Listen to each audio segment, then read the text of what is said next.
Johns Hopkins SAIS campus locations here in Bologna, Nanjing, China, and Washington, D.C., as well as our main campus of Johns Hopkins in Baltimore, Maryland. A warm welcome to you all. Without further ado, I'd like to pass the floor over to our first student moderator, Ms. Arianna Bondi. Arianna is a second-year MAIA student just finishing up as part of our cooperative program with the University of Bologna. Arianna. Thank you, Director Plummer. On behalf of our student body, I would also like to thank Mr. Timmermans for joining us tonight. We're grateful and honored to engage in this discussion with you. I'm Arianna Bondi from Bologna. I'm studying international affairs, and as Director Plummer mentioned, I'm finishing my second year. And as I prepare to start my career, I have to say that the world looks rather different than I used to imagine. I dream about working for the European institutions on international trade, and I really wonder how this possibility will look like and which will be the new European and global priorities. That's why I'm absolutely thrilled to participate in this discussion. And before giving you the floor, let me just quickly introduce the structure of our talk tonight. We will have 3 students moderating the discussion over 3 topics. We'll start with Emma and the green recovery before turning to Niklas, who will address the strengthening of democracy and the rule of law.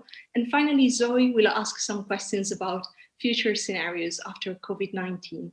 We welcome, of course, any questions from the audience. As Director Plummer mentioned, please make use of the Q&A box to ask questions that then the moderators will pick and relate to the Executive Vice President.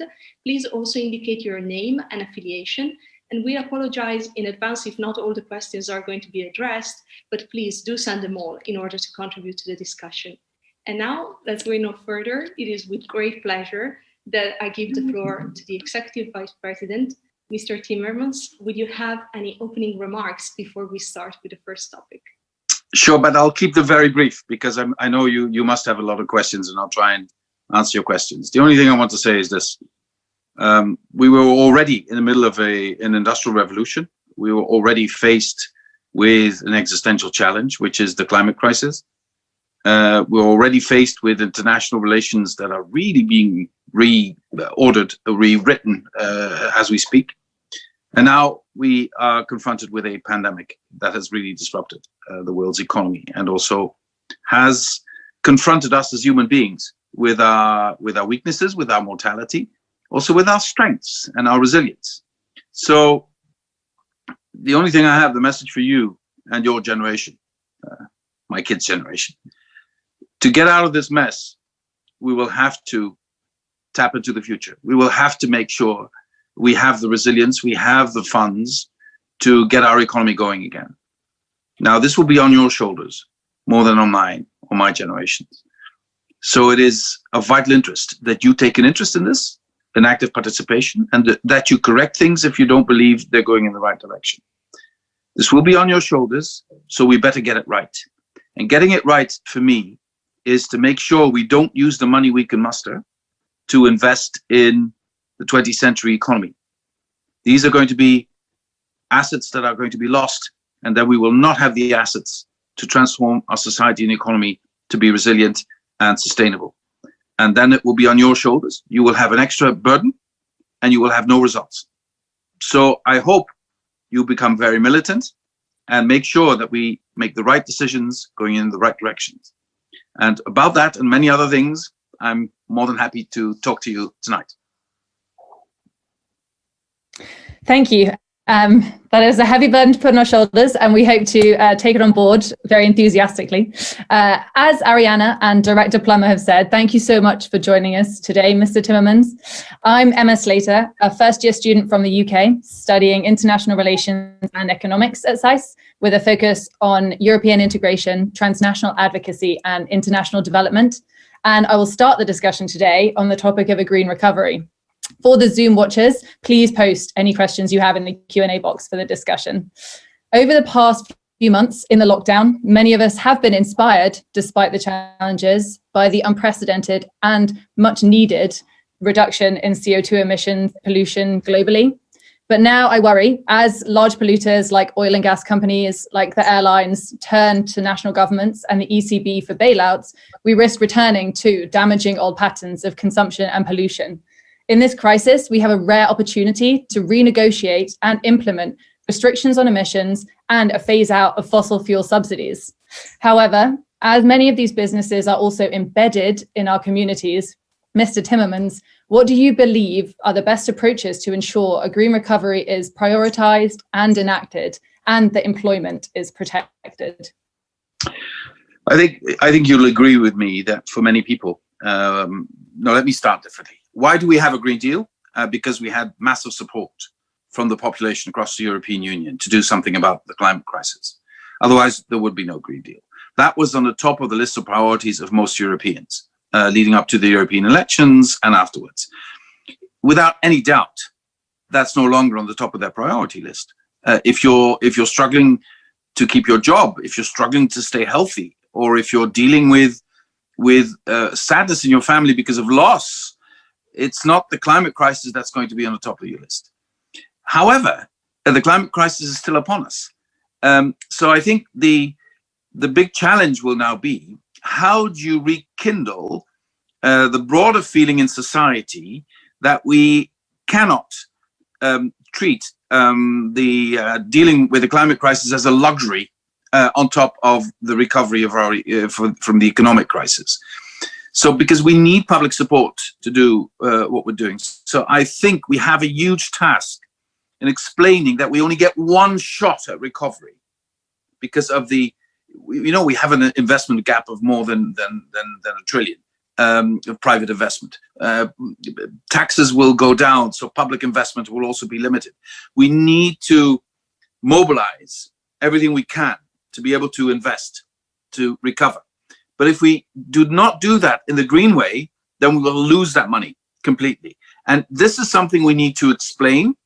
I think we have an opportunity more than before, because people are waking up to the fact that you can't run a country with BS and populism, and that facts do matter, science does matter, analysis does matter. That gives us an opportunity to show that we have a real problem that needs to be addressed. But it will only work if we also have relatively immediate results. So not just investing in the things that will happen 5 or 10 years down the road, but also immediate results. So the things we could do, for instance, is invest massively in building, rebuilding, refurbishing, making sure that we create a different energy network based on sustainable energy. Immediate investment, immediate results, immediate jobs, because it needs to be done in Europe locally. Refurbishing of buildings, you get builders in. These are small and medium-sized enterprises, but you need also systematic approaches. These are the big companies. And immediate results for people who own a home or who rent, and their energy bills will go down, the value of their housing will go up. Another sector is transport. People are going to rethink the way they move, make sure that we help them move in a more sustainable way. In urban development, let's do a lot to create bike lanes, to create zero carbon emission public transport. Let's make sure we rethink aviation, that they share the burden, and that we rethink the way we move. So I could go on and on and on about this, but I think there is a case to be built of a green recovery that does not promise results 10 years down the road, but that can deliver results within a year, within 2 years. I think that should be the way forward. Yeah, absolutely. As someone from London, I can definitely accept not wanting to get on the tube at a time like this. So more bike lanes would be most appreciated.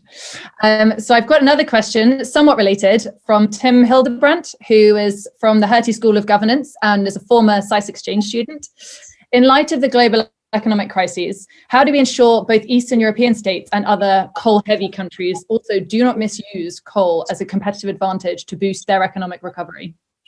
Well, the thing is, I'm rather optimistic in many ways, because coal is the one energy source that really suffered also in the crisis. The consumption of coal was drastically reduced already before the crisis. And I think we still have about 30 coal regions in Europe. And when I talk to the coal regions, they will admit that there's no future in coal, but they want a future.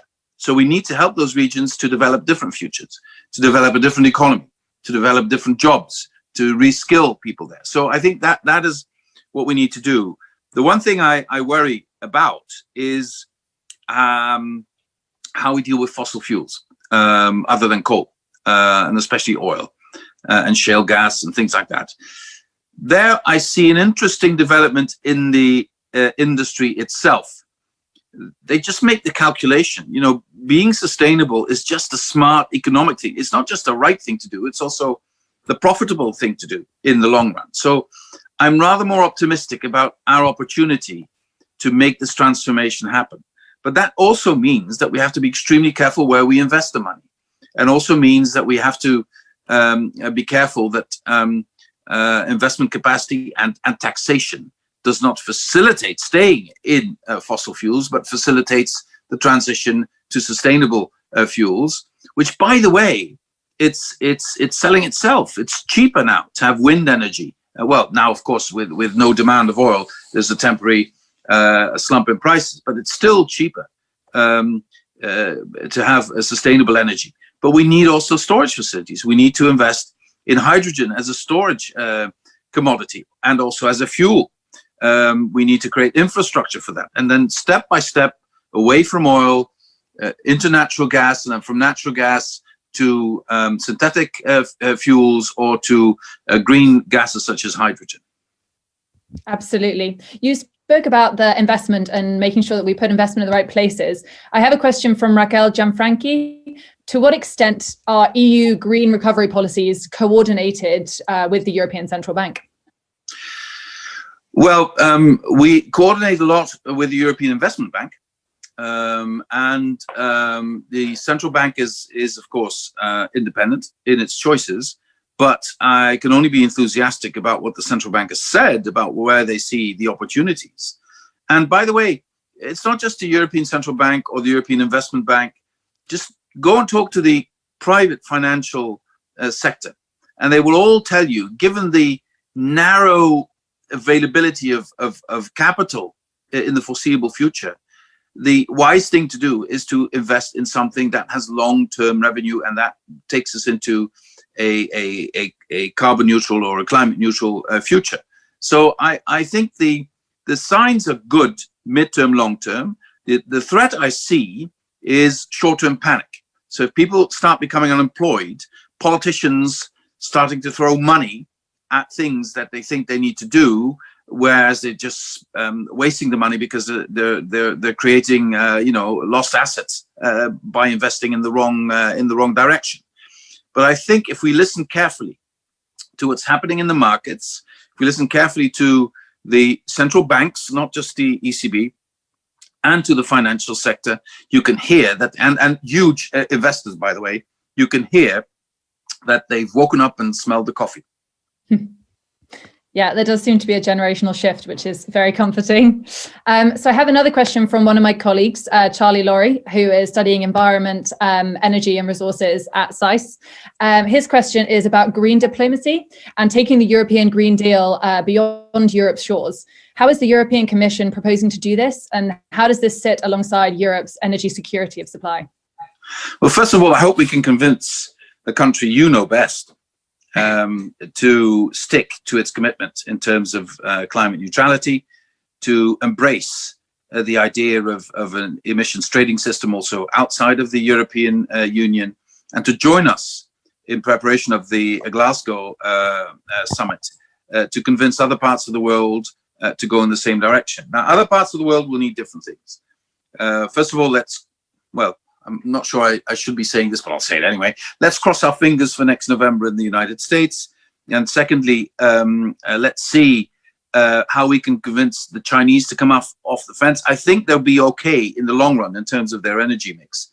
But they've taken such a beating economically that it's not really easy for them to make these choices, which by definition, if you're dependent so much on coal, are going to be relatively expensive in the short run. And then with developing countries, I think Europe should take its responsibility, especially vis-a-vis Africa.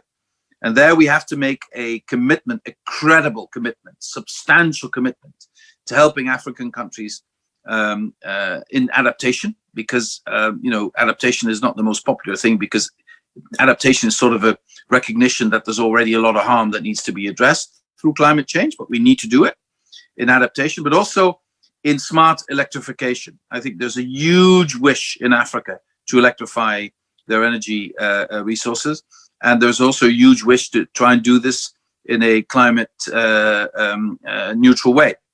So we have a lot of work to do in climate diplomacy, but I think I mentioned a couple of parts of the world. There's other parts of the world that are going to be easier to convince, and they're on our side. Latin America, Canada, New Zealand, still a lot of work to do on Australia, by the way. But I think, an active diplomatic offensive in the year to come, leading up to the Glasgow summit, could be very successful, because I think there is a direct link to the COVID crisis and the need to sort of reinvent our energy mix and our energy sources. Yeah, I think in that you've actually also answered Dante Fichetti's question about how we assist developing nations. So that's great. I'll now move on to another question from. Well, let me give you one example. You have island nations that are really threatened to disappear, and then they see us dealing with the COVID crisis, throwing hundreds of billions on the table for recovery.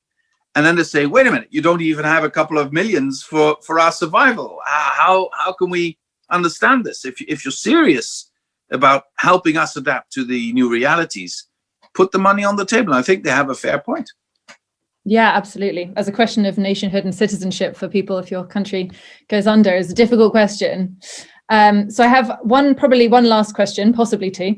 One from one of my colleagues as well, Mo Osterhuber, who has said, do you fear that there is going to be a delegitimization of green initiatives, because arguments may be made that the pandemic is being instrumentalized to push a green agenda?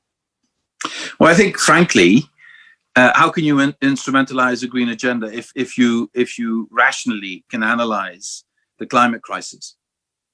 I think what is being done is to try and instrumentalize the COVID crisis to delegitimize the green agenda. And that's not based on science, that's not based on fact, that's based on ideology. So if they're making the argument that advocating a Green Deal is an ideological thing, no, it's a matter of survival on the basis of science. We've analyzed the problem. We need to keep the rise in temperature down to 1.5 degrees maximum. Take a look around you. Desertification, storms, floods. That's not coming from nowhere. That's because we've not got the temperature rise under control. So I would say that, the ones who now are saying, well, it's a luxury, we don't really need it, it's an ideology. No, the ideological ones are the ones who are just closing their eyes and closing their minds for what is happening to humanity. And this is a responsibility I don't want to have on my shoulders. I think we need to really, really continue to work hard on the Green Deal. And I'm really pleading to get your support, because your generation is going to decide whether we're going to succeed or not. Absolutely. Finally, I will have one last question on the practicality of the Green Deal and our push that we must go through now. So there's a question from Filippo Chiesa of EF Solare Italia. He's a SAIS alumnus from 2008 to 2009. And he says, do you think that the EU emissions trading system needs some tweaks or changes in order for it to be ready to continue supporting the energy transition in this new context? Yeah, I think we need to expand it in certain sectors. I think we need to become much more stricter with free allowances, limit them or stop them across the board, especially if we're going to protect the European industry through a carbon border adjustment mechanism. If other parts of the world are not doing it, then if there is a carbon border adjustment mechanism, that's the protection. So you don't need free allowances anymore. So I think if we would limit the free allowances gradually, step by step, then the price of carbon would go up in the ETS, and it will also become more interesting for other parts of the world to join. I know the Chinese are thinking about the system. I know where the Canadians are in Latin America, and I certainly hope the United Kingdom will follow us in this. So I think there's a good future, and I think it's still the best instrument we have to put a price on carbon and to also create the possibility for those who are doing extremely well to be compensated for that, and those who are not doing well to feel the pain of not doing well. Yes. So that is now enough time on the green recovery. Thank you so much for answering the question. And to anyone who I didn't get to answer your questions, apologies. I'd like to now lead on to my colleague Nicholas, who will talk about democracy and the rule of law. Right. Thank you, Emma, and thank you, Executive Vice President, for being here with us today. It's a real pleasure for all of us. My name is Nicholas Hintermeyer. I'm from Vienna, and I'm a first-year student at SAIS Europe with the concentration European and Eurasian Studies. And besides my studies, I work as a journalist for the German-speaking issue of Forbes. And as Emma already mentioned, we will talk about strengthening democracy and rule of law in this current coronavirus crisis. Because for me personally, like a strong and progressive and strong Europe is crucial. That's why it's so crucial for me that like the fundamental values on which the European Union is built on, such as freedom, human dignity, democracy, rule of law, it's crucial that these are ensured, especially like in these times. However, like in recent years, in some member states, there were criticisms about their rule of law situation, like in particular in Hungary and like in Poland, there were many criticisms because of their introduction of controversial laws. So my first question would be, maybe we stay in Europe, but then we can also go on a global talk about the global level. How do you reflect this rule of law situation nowadays in Hungary and in Poland, and what has to be done to improve the situation? Well, there is a new ideology, and the most extreme instrument. That's to say that democracy is the majority decides everything. And if I have the majority, I get to say everything. I get to say what journalists should write. I get to say how judges should rule. I get to say how the economies run, etc. Whereas I think a deep understanding of democracy is it's more important for the majority to show respect for the minority than it is to always rule by majority. Because today's majority might be tomorrow's minority, and then they want to feel safe as well. Once you go down the road of saying that democracy means I get to decide everything if I have the majority, you make democracy zero-sum game, because then those in opposition will see it as sort of a mortal combat to get out of opposition. And you, if you're in power, will see it as a mortal combat to stay in power, because once you lose power, you will be treated by the new majority in the same way you're treating them now, and that's the last thing you want. So that is, in my view, undermining democracy in Europe and in other parts of the world. And for the functioning of the European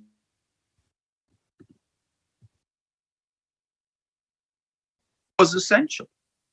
You know, if you replace the rule of law by I am the most powerful, so I get to decide, you go back to a time in Europe where we don't want to go back to. And that's why everybody should show respect for the rule of law. Even the strongest and most powerful nation should say, okay, that's what the treaty says. I don't agree, but the treaty says it. I comply with it.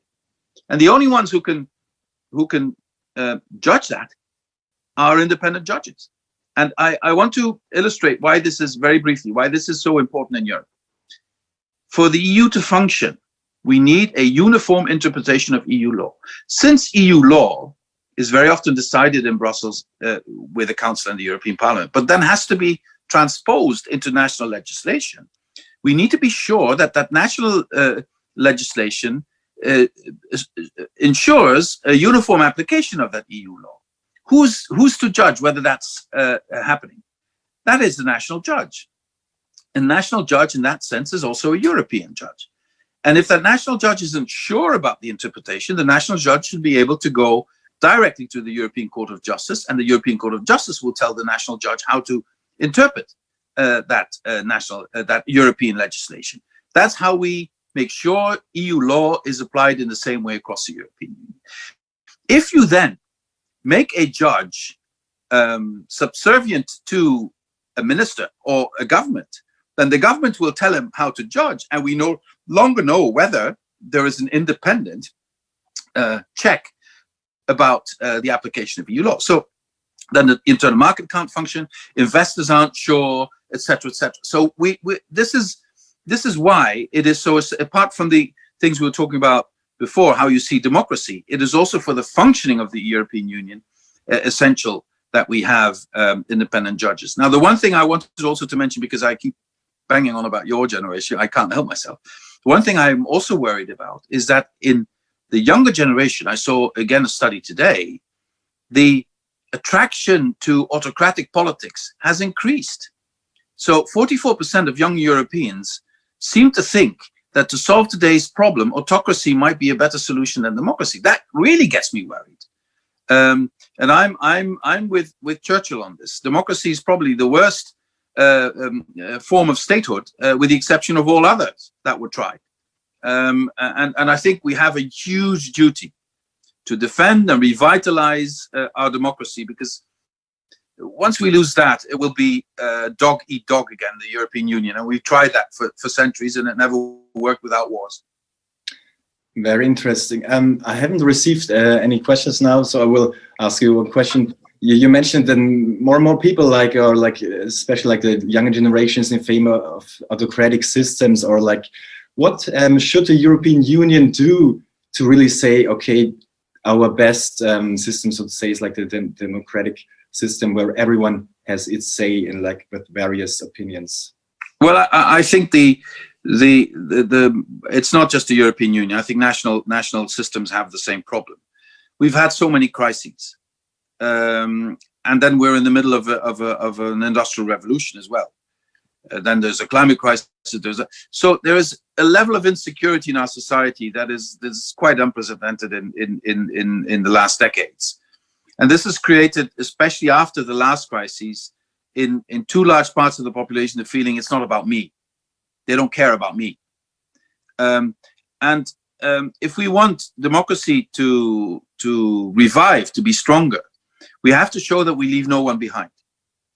And we also have to be more vocal against those who pander these horrible ideologies, such as the replacement ideology, which is popular with parts of your generation and which is infecting in a horrible way European society.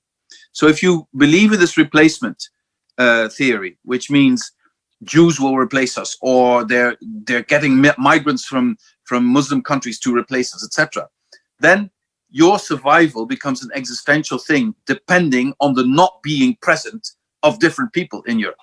Now, that in the past of Europe has always been a recipe for disaster.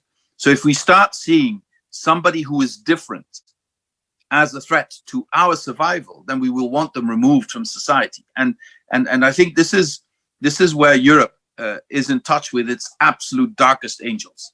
And these darkest angels should be kept in a cave, in a cage, far away. And that's why I believe, tolerance, solidarity, the fight against racism and xenophobia are existential fights for the future of our democracy. I have a question from Emma Slater, from our other moderator. She says, like, she asked, fake news has been critiqued as undermining democracy. And how do you see, like, the role of media in protecting democracy? Well, I believe in a democracy without vibrant and independent media is always at risk, because one of the elements of the sort of illiberal democracy, as I think Orban calls it, or guided democracy, as Putin calls it, is that who is in power holds the pen of a journalist. And then the information gets completely distorted and is instrumentalized all the time. Now, I lived in the Soviet Union when it was still in existence, before you guys were born. And there, people knew they were lied to. They knew it was a lie, and still it worked.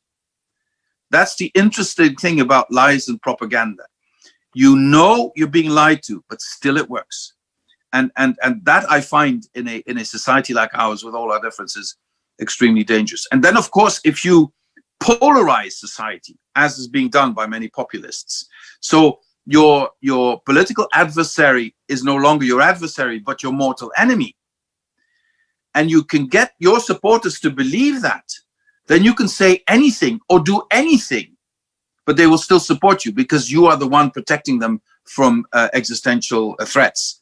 And that's, you know, sometimes one might be surprised, well, this guy's been lying so often, he's lying thousands of times, still they support him. Yes, because it no longer matters. If he's the leader of your tribe who is defending you against extermination, then he could do whatever because you need him for survival. And that in a democracy, I think, is a challenge. And the only ones, I believe, who can dismantle that challenge in a way that is in line with our values, or one of the most important players in this, are journalists. Just reporting facts, making analysis, keep asking the questions, not being bullied, not being intimidated, and just reporting. Totally agree. I have a question from Susan Hooper. She asks, what do democratic economies need to do to redirect away from the zero-sum political game that we see happening in many major Western economies? I believe it is. I believe the people who are creating that zero-sum game, and I would like, if there are any people, social scientists among you, people studying politics, for heaven's sake, give us a better definition than populism. We need a better definition. But anyway, I don't have it, so I'm just pleading for you to come up with one. But the people who are using that tactic to be in power, they need to have enough people who believe the system is rigged against them, so that they become, that they reject the system as a whole. And you know, all the speak about the elites and they don't care about us. And so that is the thing that needs to be tackled with the economy, so that that you show that we leave no one behind and that we have an inclusive society. And the thing is, it's so easy to if you lose your optimism, if you don't believe in a future for you or your children, you will want to break everything. And that is what's happening in too many of our societies. So we need to bring back optimism concretely by showing that we know what social protection is, by showing that we know how people in difficulty need help, and by starting, but this is a socialist talking, by starting to revisit our taxation system. You know, if you see how rich you can get if you have capital and then not even pay taxes, and at the same time, if you have to earn your living by working, how you're taxed, there's something seriously wrong in the system. And we need to revisit and reinvent, I would say at the European level, progressive taxing systems that create more equity and more justice in our societies. But listen, I'm telling you, this is ideological what I'm saying, and I'm a socialist and I don't hide it. Okay, all right.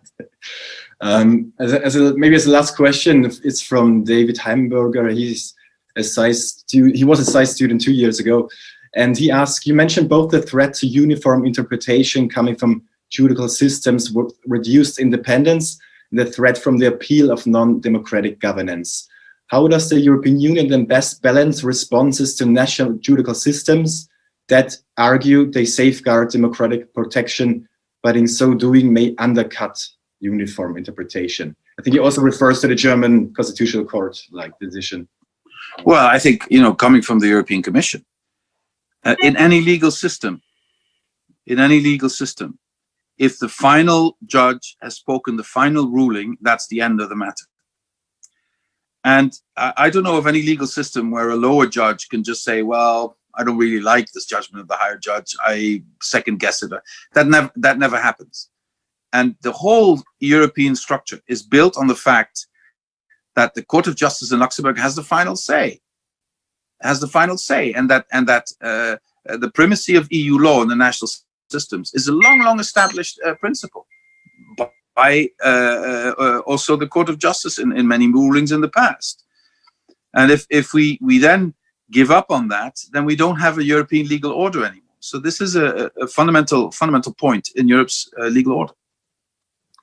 Thank you very much for answering our questions, and also thank you for the participants to answer the question. It was really exciting and many new. Well, my pleasure.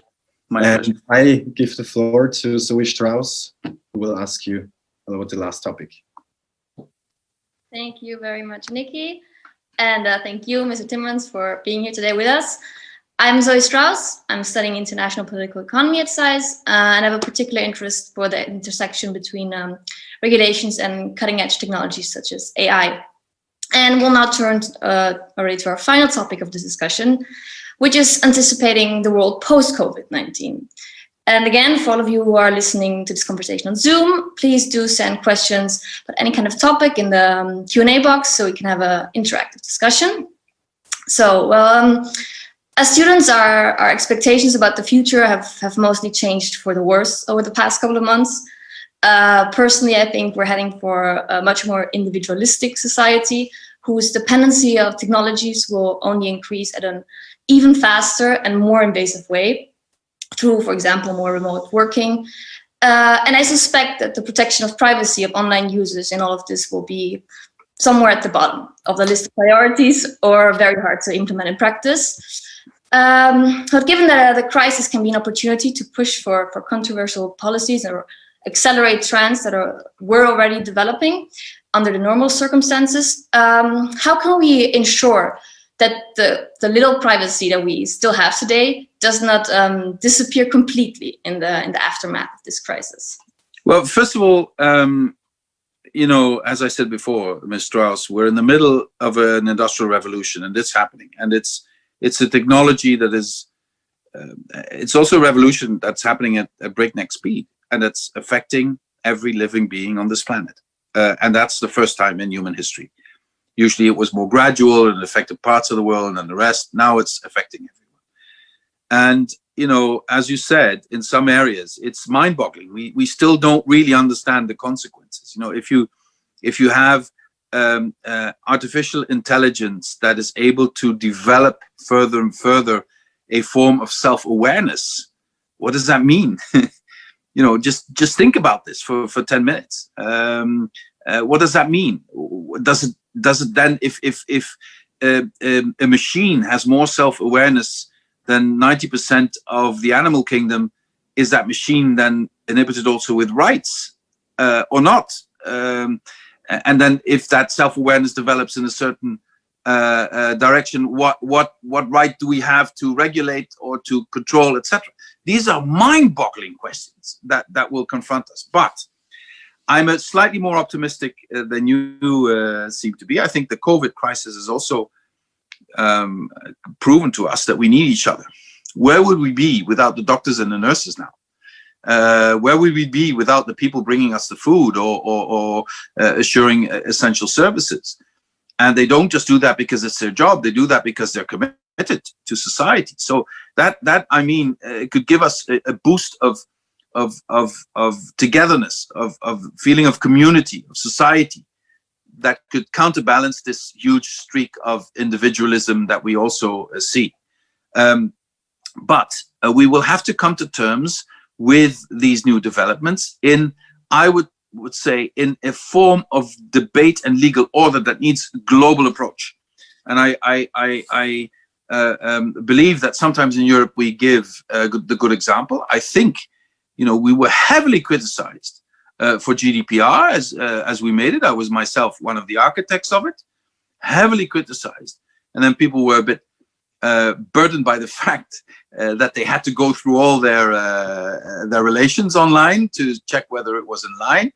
It was sort of like a spring cleaning exercise at the end of the day. And now this is becoming the norm globally. Other parts of the world are saying, well, the Europeans got this right. We need protection of our personal sphere, and we need to regulate that. Now, I also believe there is, and I'll end on that, so I'm not too long. I also believe there is, we are from the old world, parachuted into a new world. So we react with the knowledge from the old world to try and grasp the new world. Your generation already is, to you, this is not the new world. This is just a world. And I see it with my own kids, the ease with which you approach these things is too carefree, but at some point you will be the ones who will understand how to control it. And we try and regulate privacy, and at the same time, many of us seem to be oblivious of what happens with everything they share online without even giving it a thought. Final point. as in the traditional economic analysis, we saw labor and capital as the two production factors. We need to add two more production factors if we want to have a coherent economic theory.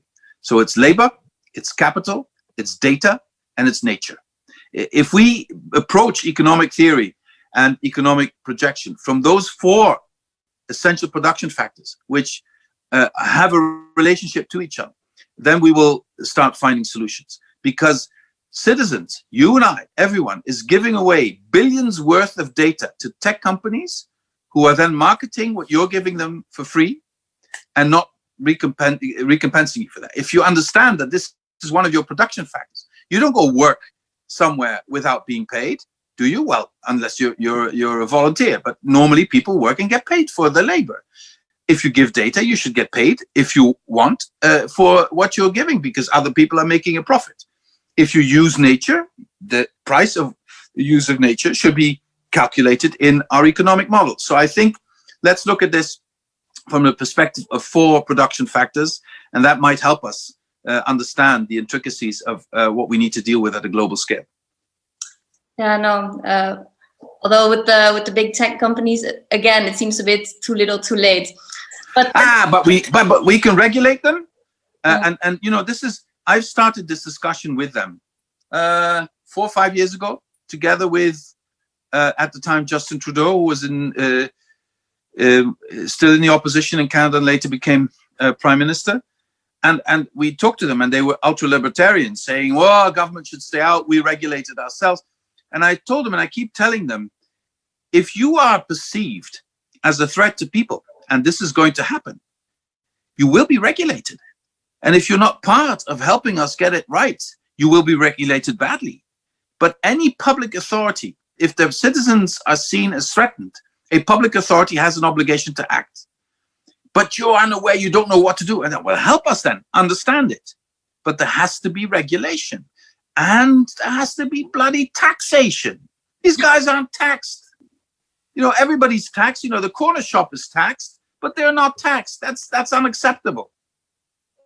I know, I mean, I couldn't agree more on both points, both taxation and regulation. But we have here a question from Daniel Bloemers, who's saying, well, in light of increasing calls for less globally distributed value chains, how can we strike the right balance between openness, cooperation, and resilience in all of this? Great question. And this is going to be one of the challenges we will now face. There is going to be reshoring.